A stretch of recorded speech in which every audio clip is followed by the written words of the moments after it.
Here today. And I see folks in the chat have started to introduce themselves. Thank you. I see we have a lot of folks joining us here today. Um, I know it's Friday and we have dealt with the snow. Everybody made it out of their driveways okay? Are we still in the house? Power still on? Enough bread, eggs, meat, and cheese, and all the things? Almost out of bread, still in the house. You In the know, house. I hear the whisperings that like another inch or so is supposed to be coming through. And I'm like, haven't we had enough weather goodness? Like, it's too much. It's too much. It is winter. It is, but we didn't ask for all this. No, no, we didn't. We really asked for it during the holiday breaks, but this for sure, too much. But yes, so make sure you, if you can, make it out, get what you need, and stay safe and warm.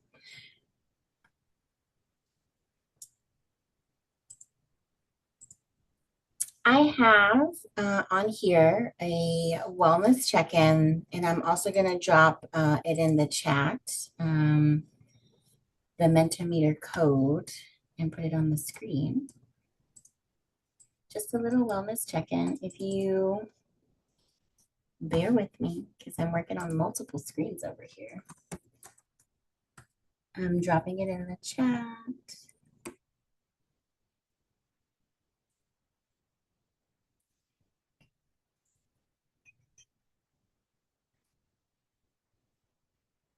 And if you're already in there, go ahead and just give me a thumbs up. But this is the Menti code. Just a little wellness check-in of where we are today. And I'm going to share a different screen. And on here, just pin the path that you're on. There's a couple different paths. The Forest Trail, I'm reflective, moving steady, coastal walk. I'm seeing calm and perspective. The mountain trail, I'm tracking something challenging. Several have already pinned themselves on the garden path. I'm here to enjoy community and growth. And then the fast lane, I'm energized and ready for action. Should have put a snow path on there, but I didn't. So that's where you are. You can pin yourself somewhere different. But just wanted to have us take a moment to check in of where we are today. And if you're having any issues, just let me know. Several are on the forest trail. I think a forest trail is great to be on a Friday, moving yourself into the next week to come. Well, it's really tied between the forest and the garden. It's exciting.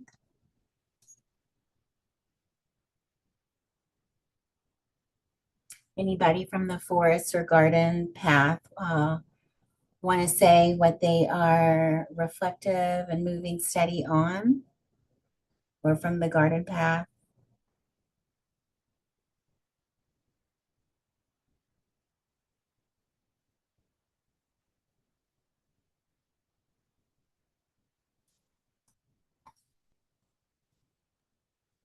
I'm in the garden path, so I'll just say that I enjoy talking to other people, building that community, and learning what other people are doing.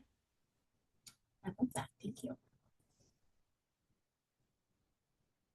I don't know. I might have to switch this up because when I think of a garden path, I also think that could be a reflective time. But to your point, joining in a community, nice space to do that. All right. Well, thank you for pinning where you guys are today. I'm going to go back and stop sharing this screen.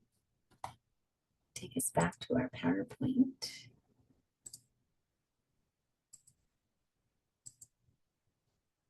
And you guys can see that okay? Just making sure. Great. So if you are here today, you are here joining us for the Gateway Course Success Community of Practice. And again, I thank you for being with us today. Our theme or topic of discussion on brand with the Gateway Course Success is keeping the gate open, retention beyond the first semester, which we know is super important. If this is your first time here in the space with us, the Collaborative is an initiative within the Council on Post-Secondary Education. And our mission and vision here for you on the screen are very much all about student success. If you haven't heard, Kentucky has its goal by 2030, which is kind of like tomorrow, right? A dedicated collaboration among the 2 and 4 year institutions. And we are trying to make sure 60% of those that go to post-secondary education have met that goal by 2030. It's a collaborative effort with the 2 and 4 year institutions to help them focus and accelerate institutional change that will increase degree attainment. And we hope to close those gaps as we near 2030. I shouldn't say hope, we will. More about the student success framework at the Collaborative. We have about 6 initiatives in which we operate with, which are on the left side of the screen, starting with admissions redesign being our newest initiative, transfer pathways, Gateway Course Success, student basic needs, mental health, and adult attainment. And we have different points of the path in which we think are very much a part of the student's journey, starting with connect the path all the way to complete the path. And our motto here at the Collaborative is we can accomplish more together than any of us can achieve on our own. And hence the name, the collaboration. So we are very much about convening those in the space and making sure that anybody that wants to be a part of the initiatives can. We want our institutions to be as successful as our students. For the Gateway Course Success Strategy, the strategy launched almost about 2 years ago, January 2024. We have 3 main pillars in which we operate from: centering students' needs, strengthening community, communication and collaboration, and removing barriers for equitable access. And within that strategy, we have about 9 recommendations that are here on your screen that we are working on. And those are in front of you. And we are trying to move the needle with the collaboration of how important Gateway Course Success is. And for any of these recommendations that might stick out to you, today you are joining us within our community of practice, which is a star that's highlighted that we're working on now as we think about strategies about supporting our students and supporting co-requisite supports and advising in FYE. So we try to share and spotlight what institutions are doing across the state to help us share ideas of what could be successful at your institutions. So if at all, whenever we are working on these strategies, if there is something that you want to be a part of, you're more than welcome to send me an email and I'm happy to get you on the train.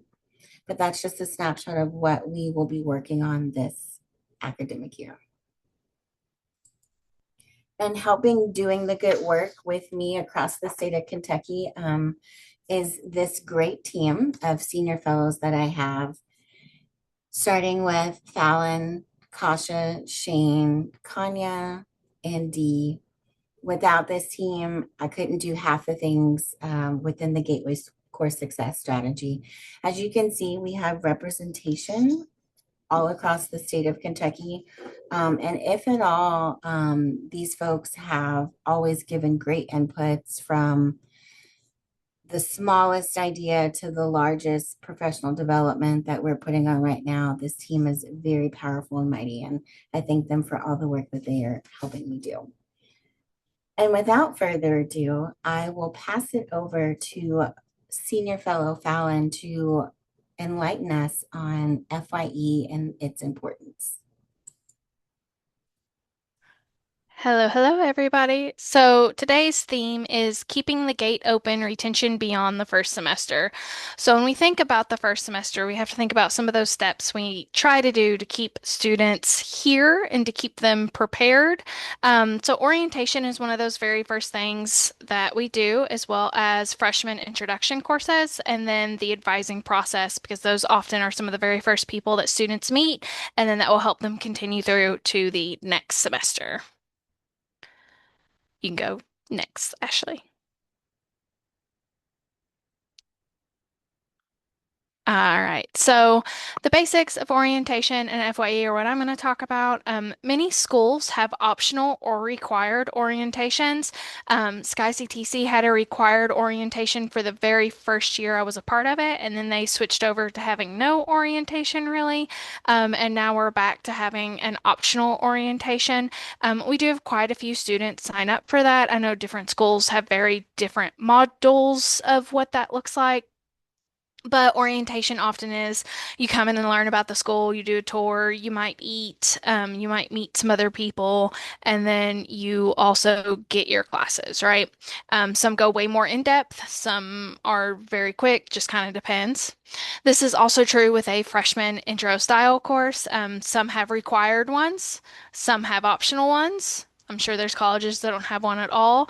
I've seen them range everywhere from 1 hour to 3 hours. At WKU, I taught one called University Experience 175, and so students were introduced to like the basics. And so now I teach full-time FYE 110, first year experience, where we teach them the basics, and I call it the How to College and Adult class. And so both of these things help students from the beginning versus them playing catch up later. So the idea is that we will give them all of the tools and the resources that they need to be successful, whether they need them right now or not, but so that they at least have that knowledge going forward. Next. So why have an orientation at all?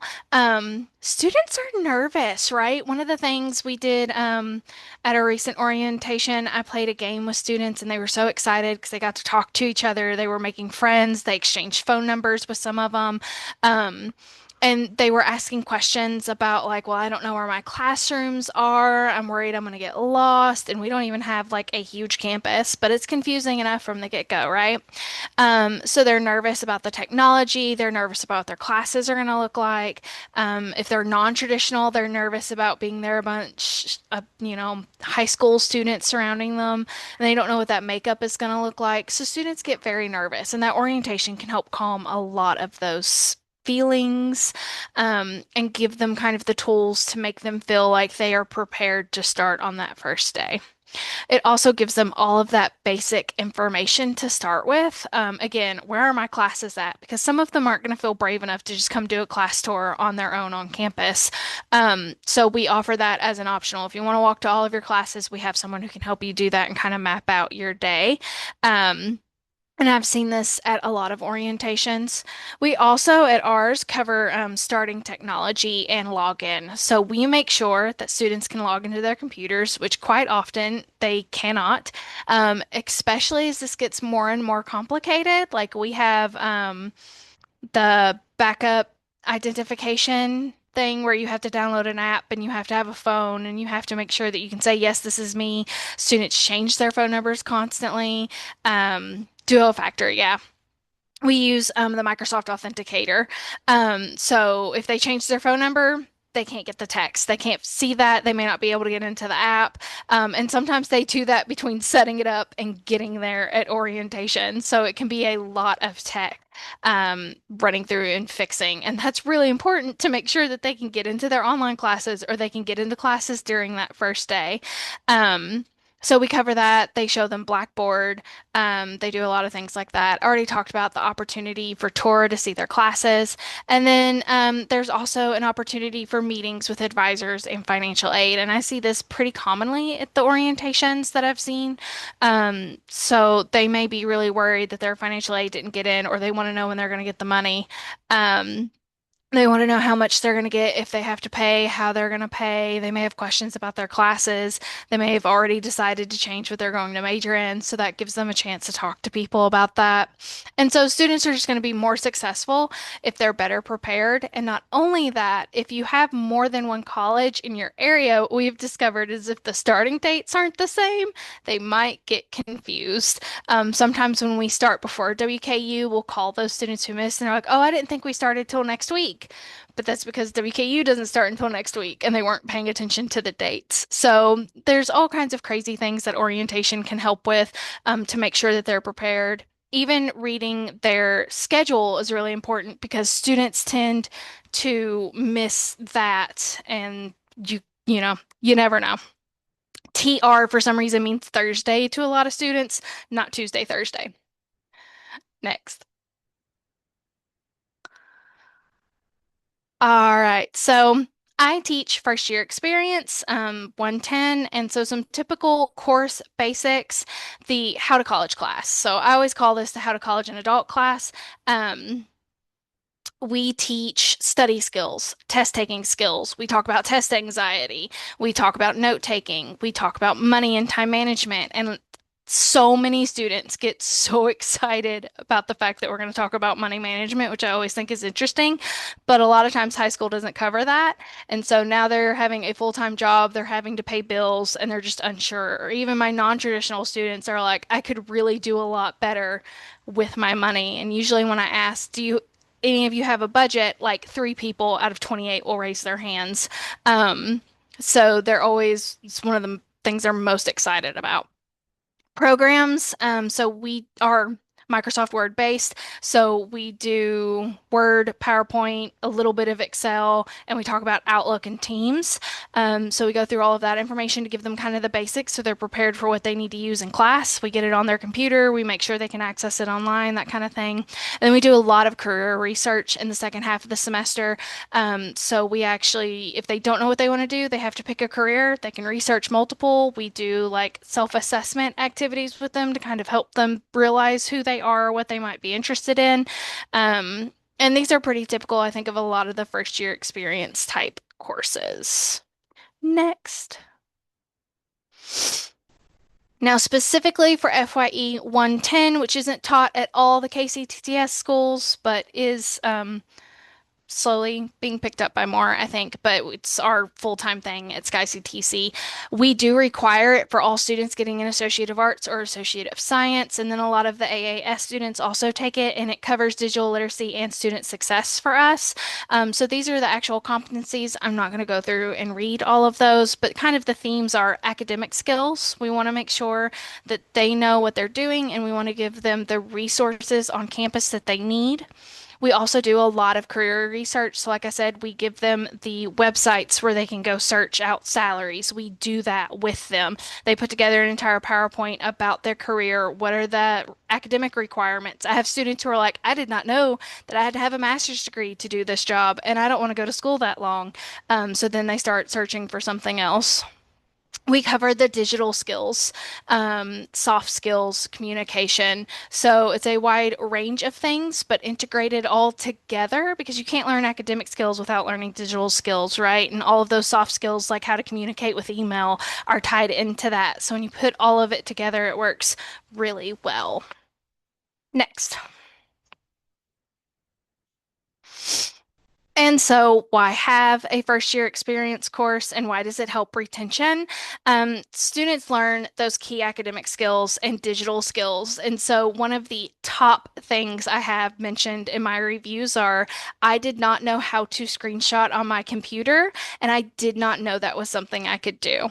We learn it in the first 2 weeks of class, and they use it all throughout the semester. And they get told, like, if you take a picture of your computer screen with your phone, you lose points because that's not the technical way to do it. And also, it looks awful. And they're just shocked because they had no idea they could screenshot on their computer, even though it's just a button. And I learned it when I was like 5 because I grew up with computers. So you don't think about what might be normal to you is not normal to someone else. So they learn really key academic and digital skills. But it also helps them meet fellow students in class. They get to see that they're not the only ones struggling, or they're not the only ones who haven't decided what they want to do, or they might meet 5 other nursing students. They research their careers and programs. They get to do campus activities depending on the course. This is something I just recently started requiring. I know a few other campuses and teachers who do this. So I have virtual options for them as well for my online students, but I just want them to get involved or do some research. They learn lifelong important skills, so time management, money management. Um, Money management is a huge one. And then it helps break them out of their shells. Sometimes, if you try hard enough, you can get those students to kind of slowly start trying something new that they might not have otherwise and find out about all those campus resources. Maybe go join a club, maybe meet some people who are more like you than you think they are. So that can be really valuable. And it is a class that I have absolutely enjoyed teaching and hope to continue teaching for a very long time. Next, I think that's it for me. Oh, personal experience. So, um, students often thank me, like I said, how to screenshot. I get thank yous for teaching them how to email professionally because, again, that's not really something they had to practice in high school. And if they're non-traditional, they may not have had a whole lot of experience with emailing professionally. They're very thankful to go over Word Basics because they realize it is pretty close to Google Docs, which is probably what they've been using. And they get to figure that out. They're usually really excited to set up a budget. Having them learn the resources on campus. We often hear, I have no idea that you had a pantry where I could go get food, or I didn't know there was a student emergency fund, or I did not know that I could go talk to student ambassador about this, etc. So that's always really helpful for them. I have two students who met in my class last semester who are now best friends. They study together. They show up in the cafe together. I've run into them multiple times this semester together. So I'm always really excited to do that. One of the things I actually suggest they do is to do study groups. And I had a professor email me and say that she now sees them out in the hall studying for tests before class. And she was so thankful that I prompted them to do that. So it's making those connections is really important. And then the actual research into careers is so valuable because I think a lot of times we hear things or see things and think it'll work one way, and it very much does not. Um, they're always shocked at salaries. They're always shocked. We talk about cost of living. So I asked them, how many of you are going to stay in Kentucky? How many of you plan to leave? And then we talk about cost of living, where they want to go and the salary matchup. So that can be really eye-opening for some of them. And it's interesting to watch that. Also, when they're like, gosh, $60,000 is so little money. And I'm sitting there like, yeah. So it's fun to watch them talk money. But I really love this class. I enjoy helping them be successful, and I think it's a great tool to help them also be retained because even the students who often maybe don't make it through FYE are gaining skills that they need, and we see them come back the next semester and be more successful as they take FYE a second time because they've realized these were valuable things that I weren't giving enough attention to. And I've learned enough to keep going and to learn more. So I think it's really important. And I have students reach out to me. I had a student just reach out to me on the discussion board for the app and say they were thankful for my class and was asking me questions as follow-ups as the semester started. So I think it kind of builds some of those bridges that are lacking for them. So I think first year experience courses are really important. Next. And I couldn't agree with you more, Fallon. When I think about my FYE course, years ago, not years, but years ago, learning so much in that class and had a true appreciation and it built lifelong connections and soft skills that, right, we still use to this day. I myself enjoyed teaching a first year experience. And I think to hear students come back and thank you for teaching them the things, that's the greatest gratitude of seeing them grow in a different capacity, and watch them, right, become, you know dare I say, like, adults in front of your eyes. And it's just the little things. So FYE for sure, because I don't know about you guys, but when I think about school, like when I hear other people talk about their school experience, I didn't have the home ed class or the economic class of learning those soft skills. And I'm like, well, where do we teach that now? And I think it's important. And I think students really enjoy it. And I don't know where students would be today if they didn't have an FYE course. So I love that your students are very appreciative of the time that they have with you. So, Well, some of them. yes, I'm sure. Yes, in true college fashion. Yeah, very, very much so. Thank you, Fallon, for that presentation on FYE. I would also like to take this time to introduce some guest speakers with us here today within the KCTCS system, Savannah Michaels and Josh Gibson. Savannah Michaels has over 7 years of experience in higher education, primarily in academic advising. Savannah started in Bluegrass Community and Technical College in 2018 as a first year coach, transitioned to an advisor in 2019, and on to an associate dean of advising in 2022. And as of August 2025, Savannah is now the BCTC Lawrenceburg campus director. And I'll also introduce Josh Gibson, who has 5 years of teaching at the middle school level and 10 years teaching developmental math at the community college level. He has served as an academic advisor since 2019, and in spring 2025 was promoted to Associate Dean of Academic Advising. And I thank them here today to talk about their advising philosophy and guiding principles. So I'll turn the floor over to Savannah. Thank you so much, Ashley. Thank you all so much for having us this afternoon. We are going to be talking about just first semester advising or freshman advising, whatever you like to call it.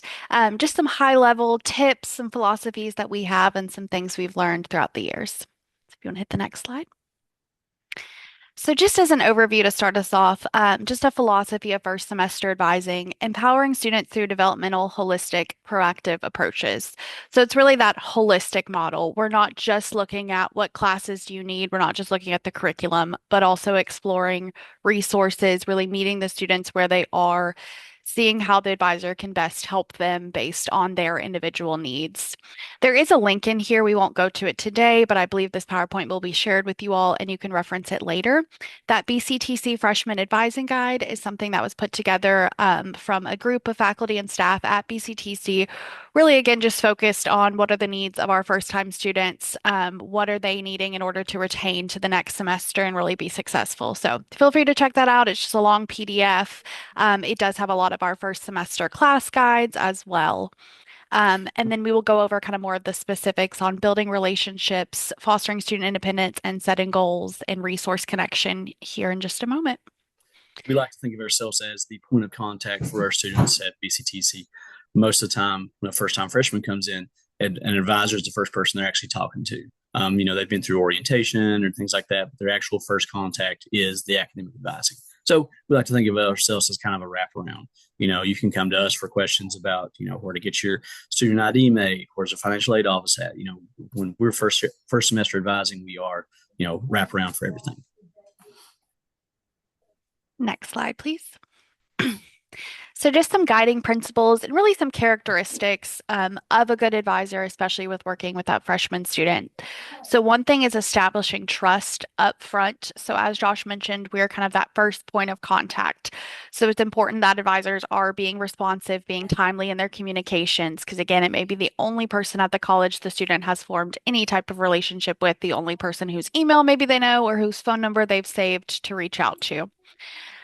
With that, the constant communication with the student. So that could be something as far as a lot of our advisors set up like monthly communications to students. We follow a communications plan where they're sending out announcements such as it's time to register for your next semester of classes, or please be mindful this is the last date to withdraw from your courses. We send out a lot of graduation application updates because even though these may be first semester students, they could be pursuing a short-term certificate that they're going to earn immediately after that first semester.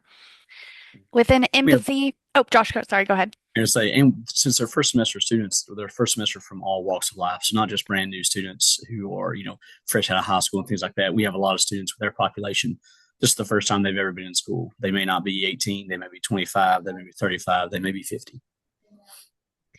And with that, building empathy again, kind of meeting them where they're at. So, as Josh was saying, we have a lot of non-traditional students. We have a lot of students with family responsibility, students that are trying to work full time, maybe switch careers, better their life. So, just being mindful of what they're bringing to the table and helping them be successful with what they have maybe going on in the background. Yeah, a couple of guiding questions like, what are you doing outside of here?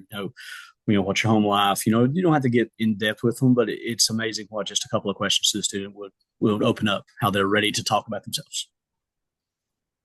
And with timeliness, something that may be very urgent for a student or earth-shattering into the world maybe seems like an everyday thing for an advisor, but again, just being empathetic and mindful of getting back to the students as soon as possible, because you really are their source of knowledge. Within, of course, curricular and transfer knowledge, that's kind of the one thing I think a lot of people think of as academic advisors. They are the experts in the curriculum, but really making sure that our advisors are well versed in all of our program plans, which at the community and technical college level can be quite a few, as well as diplomas and certificates. And then beyond that, at BCTC, we're helping a lot of students transfer on to our four-year colleges. So not only being mindful of our program plans, but also transfer pathways, knowing which schools take which credits, things like that. Within resources, so as Josh mentioned, we're that connection to everything across the campus. So a lot of times students will open up and tell their advisors a lot of things. Sometimes we're not licensed personal counselors, but in a way we feel like we're hearing a lot of those things. So making sure that we're telling students about our food pantry, making sure that students know that we have personal counseling resources. There is obviously that line within we are the academic advisors, so sometimes it does cross into that personal counseling realm. And we at BCTC have a great relationship with making referrals or sometimes even just physically walking students over to that personal counseling office. Like, this is pretty urgent. They need some help today.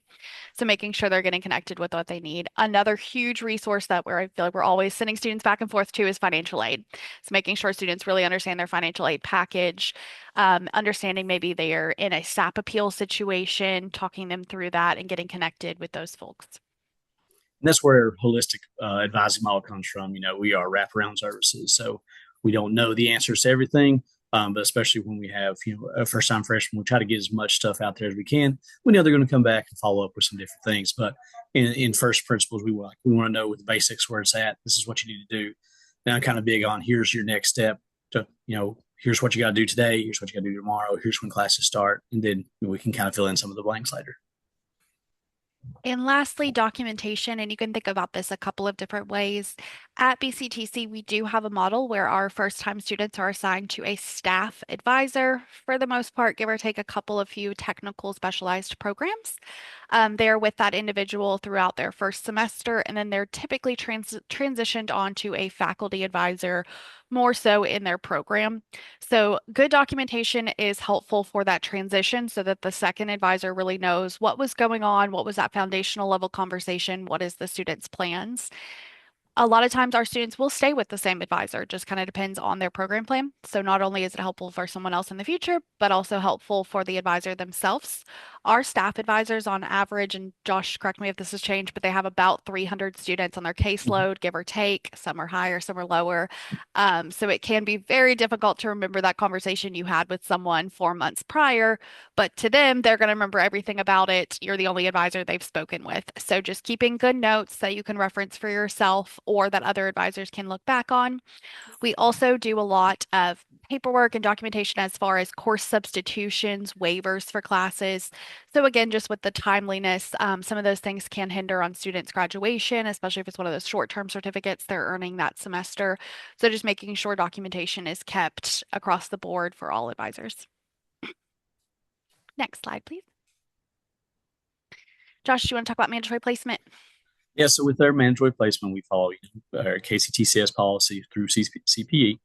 So our students typically now, with the changing environment, we don't have as many students coming in with testing as much, especially with Kentucky moving over to the SAT. I think they were just saving a little bit of money with that one. But a lot of our mandatory placement students come in. We look at our high school GPA, And then we offer a placement testing thing as well. So we offer placement testing. You can do walk-in placement testing. We can also schedule appointments as well. And it's really important to make sure for the first year students that they're placed correctly.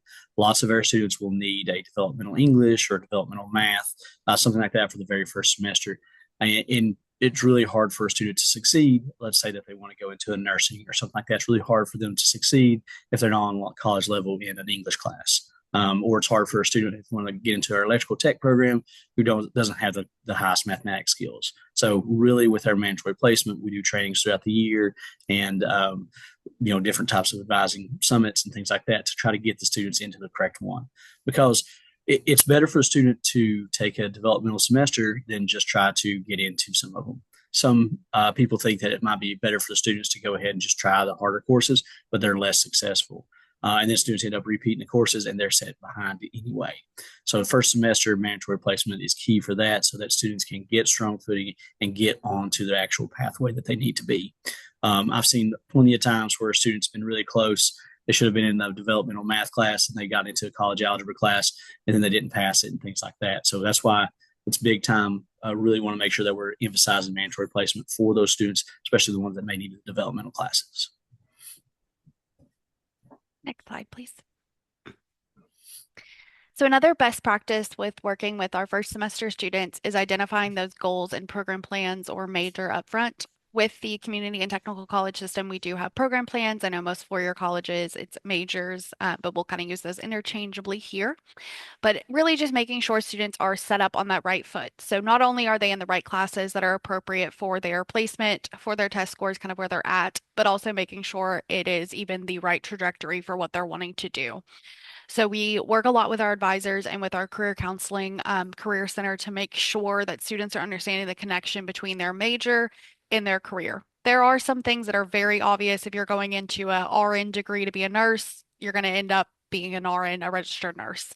There are things, for instance, business. A lot of students come in wanting to do business, but they do not have a clue what they're going to do with said business degree. That's a large area, and they're not quite sure what it is that they're wanting.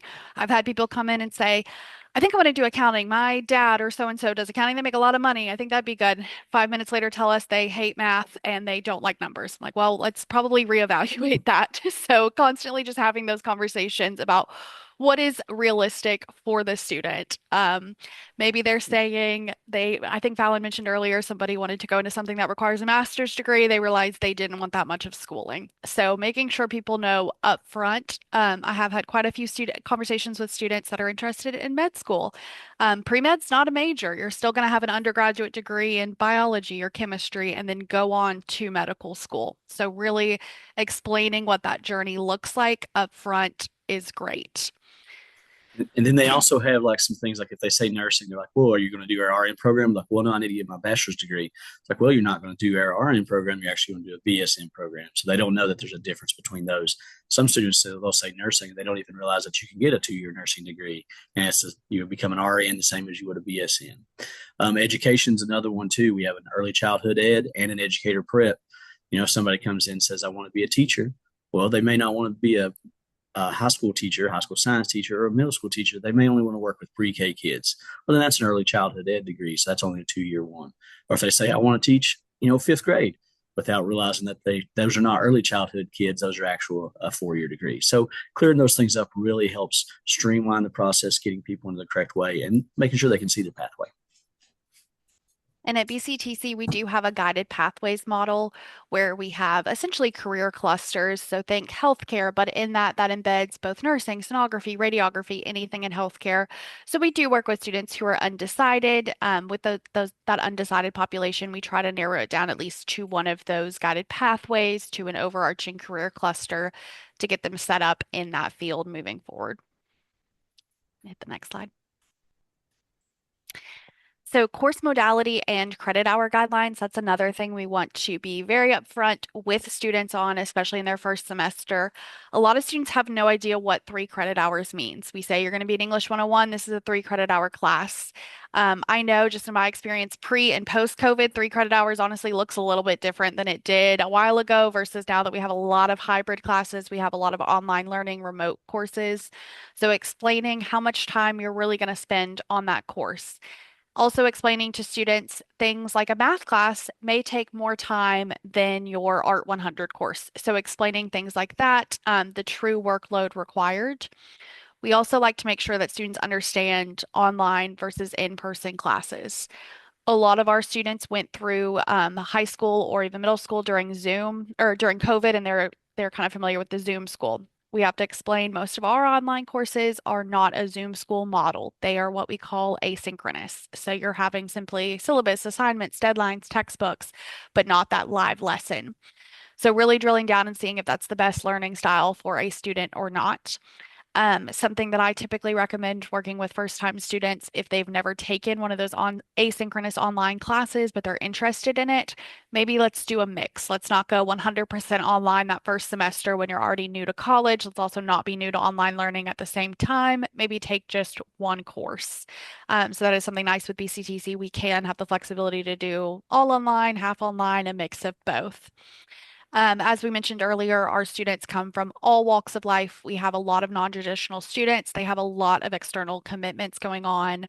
Many are raising families, some are taking care of aging parents, but really just making sure they're set up with the right amount of credit hours from the start. And that comes with asking those questions. And it's not that you're prying into their personal life. We don't need to know all those details, but we do need to know realistically how much time does the student have to commit to school and what else is going on that may hinder their success. It's We, always, yeah, as you're going to say, it's always kind of with their students in their population and stuff, I always kind of say less is more. So if a student comes in and says, hey, I can be a full-time student, well, then you want to talk to them. They're like, well, I've got 2 kids at home and I work a full-time job. You probably can't be a full-time student. You need to be a part-time student. And even then, if they come in and say, I can be a part-time student, you're like, well, maybe we just take one course right now to get your feet wet, get yourself under you a little bit on some things. So always kind of knowing kind of what's outside of that is very key with our students. BCTC conducted a study. It was actually out of Kasha Miller's office. They looked at our withdrawal request. I believe this was in 2024-ish around that time. But they were reviewing all of our requests for student withdrawals and seeing what the most common reason or just common themes. They found that the number one reason students were withdrawing from classes or requesting to withdraw is because they reported they took too many credit hours in the beginning. So I like to explain to students, you could do full time, maybe 4 classes, but if you're withdrawing from 2 of those, it would be better off. Let's just do 2, do well in the 2. You're not, it's not saving you any time because you're going to end up retaking those 2 later. So truly just being like upfront and realistic about the cost and the time and what the student can really reasonably handle. I tell students, don't think about a timeline. So you can think about a pathway. So if you think about a timeline, you're like, hey, well, I have to be done in 3 years. I have to be done with my 4-year degree in 2.5 years. That's not feasible. Think about a timeline. If I took this classes this semester, these classes over the summer, this class is in, this is how long it's going to take me. That's rather than actually put a time stamp on it.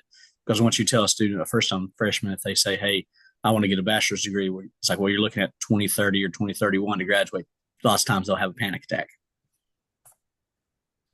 I found too that even sharing any type of personal information that you can relate to the students on. So I know, for example, I was in a 1-year master's program that took me 3 years because I was working full time. I still finished it. I didn't have any debt from it. So I do share that with students. So if you're comfortable sharing anything like that, most of our advisors had a pretty non-traditional pathway into college or took them a little bit longer or changed their major several times. That's very, very common. But I think telling students that really makes you feel relatable and it gives that human aspect and they're not like, okay, this isn't just me, like she's successful now, I could do the same thing. So they're able to relate a little bit better. Next slide, please. Josh, you want to start off on this one? Yes. So with their advising best practices, when we say light a fire course, we're actually thinking about something that's kind of in the students program. So something they might be interested in. So something this is what they want to know about, what to learn about. Lots of times with their students, it's a little harder because we do have those mandatory placement aspects at first, but we try to find their best ways to fit something in that fits what they want to do. Whether it's an education class, you may have like, let's think about, we got to do an English class before we do this and things like that. But we try to find something that goes to what the student's interested in. Now that could also be like an elective. So if we have a student who says, "Hey, I want to go on and be an engineer," but you know what? I've always really liked art class, stuff like that. We may have a humanities class or something like that that will fit there. We don't just want to keep everything as dry as possible. We try to get something for the student so that they're enjoyable. And then we're also honest with the student. Sometimes you're going to have some classes that you may not like, you know, and just know that there's going to be some things that you'll just have to get through. But we try to get some things together so that they can keep that interest growing, keep that interest in knowledge growing. Something we also try to do where we do have several of those short-term certificates. I'll use our nurse aid class, for example. That is in order for students to get their CNA certification, certified nurse aid. It is just one class. It's 8 weeks long. So sometimes for a student who was really, really scared of college, they weren't sure how they could do, earning an actual physical, tangible certificate can mean the complete world of a difference. It's really, really motivated them to continue on. They've realized, okay, I can do it. I've done something. I've achieved this. I want to keep going. I want to get that next certificate or that next degree. So if there is a short-term certificate they can earn in their field, we try to push that as well. And I believe that's all we have. Yes, thank you. Thank you, Savannah and Josh, for presenting that today. I'd like to take a moment to open up for any questions in the chat, or feel free to unmute yourselves. I think I've seen some things come across in the chat, but if anybody has a question they'd like to follow up, please feel free. There was one I was answering from Marissa Williams. She was asking about if we coordinate FYE semester advising with first semester advising with FYE curriculum and things, like if students have to come back. And I think I didn't get the clearest question at first, but what it is with BCTC is before we enroll in students can't enroll in classes at BCTC without meeting with an advisor, either a professional advisor or their assigned faculty advisor. So first semester students have met with us and we've enrolled them, and then they have that FYE class and things, and then come, if it's a first time fall semester, then come October, they're meeting with us again to enroll for the spring. And lots of times they've had that chance to explore careers, explore pathways, or in one of the classes that goes towards your majors, like we were just talking about. So they may come and be like, you know, I took this nurse aid class and I don't ever want to be a nurse because I found out I hate people. Or they come into an education thing and they're like, you know what, I don't think this is going to be for me. I just want to do this. So they do come to us, you know, all the time to be enrolled. And then that way the FYE class does have an impact on second semester enrollment. Thanks, Josh. Rob. With FYE, I will also add, I have, when I was previously in my role of advising, I've actually gone into FYE classes as a guest speaker and talk about, they typically have a unit right before our registration period where they're talking about advising. So typically they'll bring in an advisor or they'll hold like an online spotlight webinar, if you will, for somebody in the advising office to kind of give like, here's how you should prepare for your appointment. Here's some common questions you may be asked. Here's some things you should think about before you go in. So we try to give them that foundational level in FYE as well.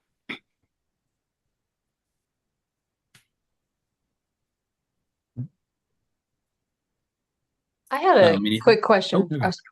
Sorry, Joshua.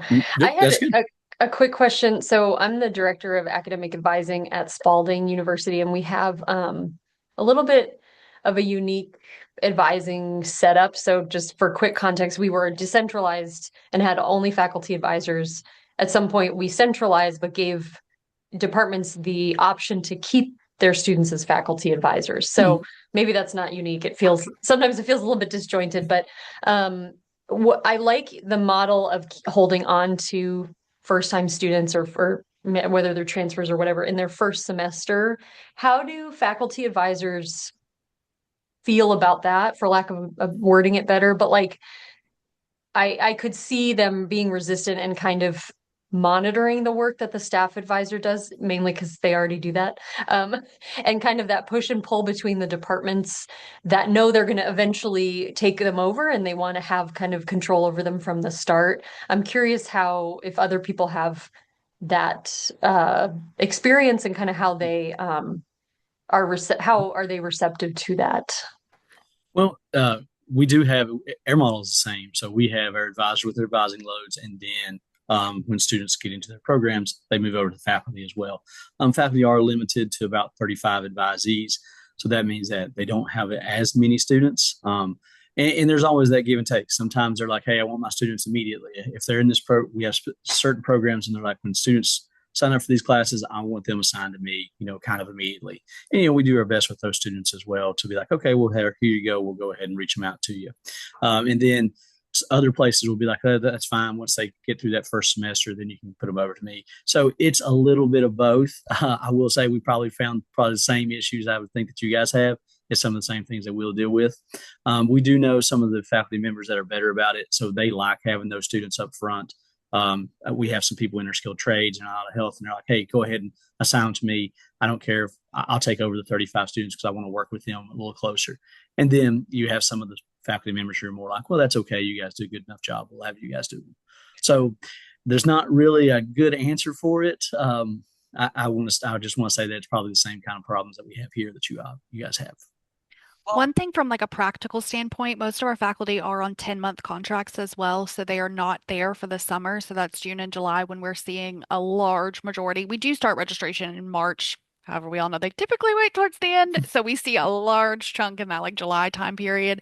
So from just a practical standpoint, that's also why they are with that staff advisor from the beginning. And Kasha, I saw you were chiming in. From the BCTC faculty perspective, Josh was right. There are some programs that are very programmatic, like you have to take courses in a particular sequence. And they like to be able to explain that to the students from the get-go. In the more associate world, which is where the rest of us are, that gen ed, I'm going to transfer, or I'm doing a pre-major, whatever. The biggest issue or complication, honestly, is just keeping the two parties informed. Meaning there's been a program change, there's been a requirement change, there's been a course change, and making sure that the advising center is aware of those changes. So it's that communication portal. If we can solve that problem, then things seem to go pretty smooth. Yeah. So And that happens with programs too. Like, so if a program changes, they might have only told that program themselves. So sometimes you'll get in there and you'll be like, well, what happened? Something changed. And, then nobody really knew it except for the 15 people that are in that specific program. I say 15, that's a lot, 5 or 6. it's one of the complications of, I guess, the staff and faculty divide. Sometimes there's stuff going on in one world that isn't always communicated to the other. So and we do pretty good, or at least we actively try to do pretty good at keeping those communications open. We have committees where both groups are together so we can actually discuss some of those issues. But if you're trying to transition to that model initially, there is a lot of pushback, but that doesn't mean it's a bad model. Yeah, and we do have like all of our traditional, I know that word doesn't really apply anymore, but like first years, first year students, they are all advised by a staff advisor because we do a lot more of that hands-on walking them through the technology piece, and that Fallon was talking about, making sure they know that they have to check their email.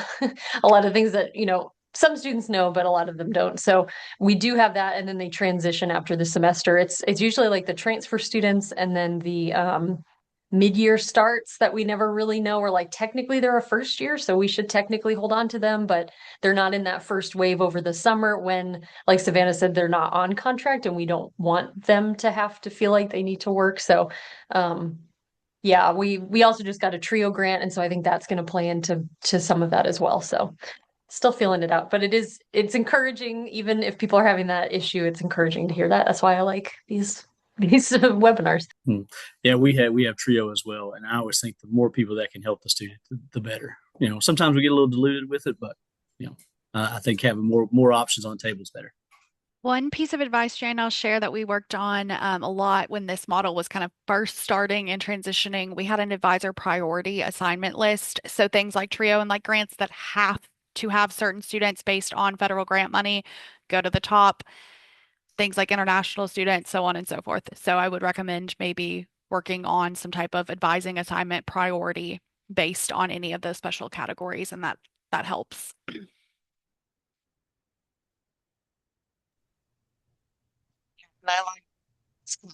apparently EKU did this, but they gave them that option to opt out, and that probably will resolve most of the initial conflict. Um, but there's pros and cons to both.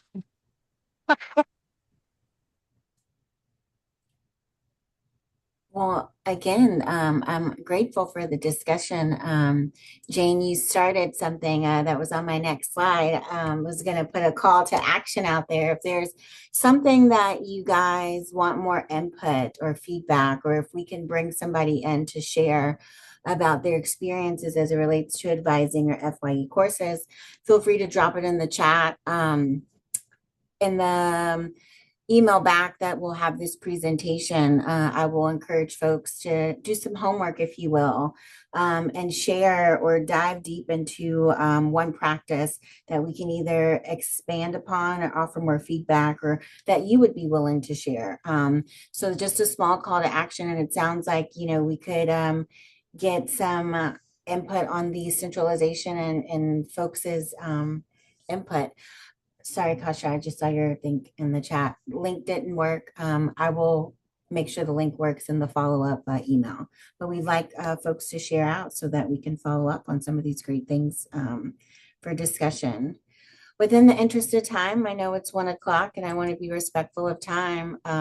We will drop into the chat a link for feedback for today. And again, anything that you'd like us to follow up on, we would be so happy to do that. Nan will drop into the chat the link for the feedback for the collaborative. And we hope that you can share some thoughts with us as it relates to today's community of practice. I will very quickly share just some upcoming things if you're not aware. Our next community of practice, again, we will reach out to folks to hear about your experiences and the things that you would like for us to follow up on. And that is February 20th. So it'll be in no time at the end of the month. Same time, same day of the week, Friday from 12 to 1 Eastern Standard Time. And then the Student Success Summit, which is also coming up at the end of March 23rd through the 24th. And it will be hosted at the University of Louisville this year. The theme is Future Focused, Student Centered, and we hope that you can join us there as well and hear a lot of bright spots of what's happening around the state of Kentucky and what other college campuses are doing as it relates to student success. And we hope that you can join us, whether it be physically or I think right after the summit, we try to share some of the sessions virtually as well. But wanted to let you know those next steps and opportunities.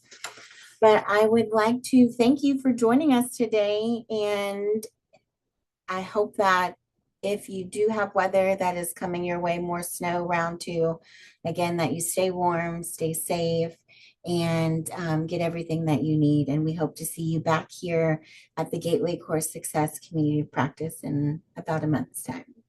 So thank you guys today. And feel free, if you have questions, we could stick around for a couple moments too as well.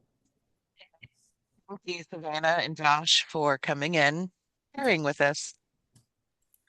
Anytime. It was fun. You guys have a good day.